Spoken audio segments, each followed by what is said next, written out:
difference, or what was the difference between the opening clip of that little riff and the one that I just got through playing. Did I change the setting on the guitar? Did I change settings on the amp? Did I turn up the treble? Did I change volume? Did I change gain? No. I changed one thing. Microphone placement. It's the only thing that I changed between the opening clip and the one you just heard. Now, what I'm going to do is give you just a brief bit of information that may or may not help you in your home recording or even playing live. Let's face it, if you mic your amp, this works.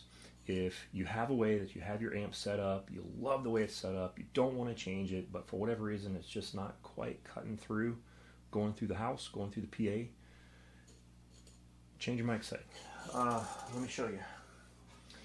Got this little cheap OEM speaker here that I have replaced. And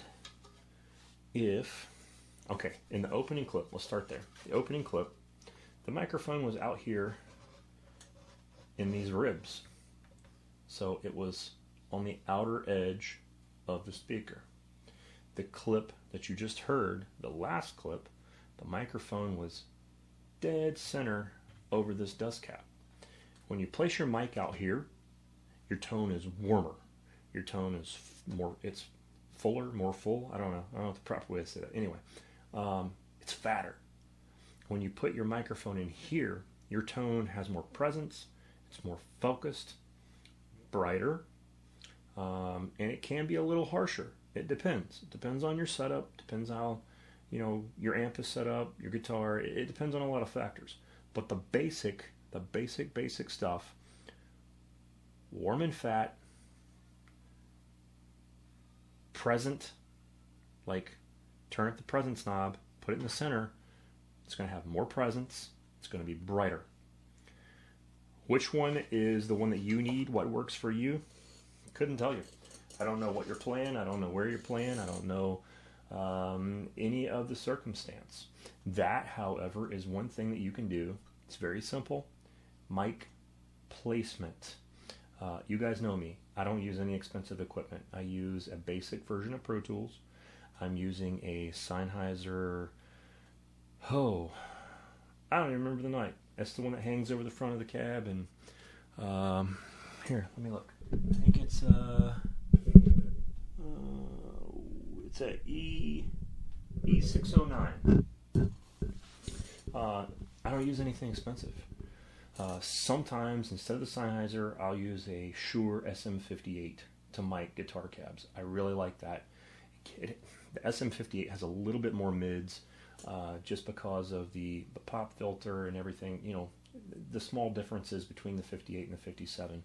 I think it has a little bit more mids than the 57. And for certain amps, it can sound better. But again, a very cheap microphone. You can pick those up used for $35. So no huge tactics here at all. Using a Duece amp.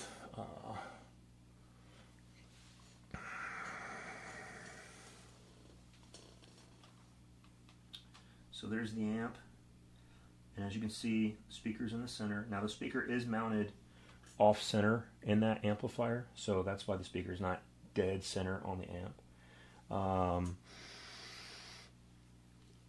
That being said, see, nothing high tech here, man. I just pick up the phone. I double track everything. I do the video with my cell phone. I'm using an SM58 over here to pick up my audio when I talk to you. Boom, there it is. And then I use the 609 on the amp. So really simple techniques that can make your recording better. They can make you sound better online. They can make you sound better in live situations. Anytime you have to mic up an amp, play with the microphone.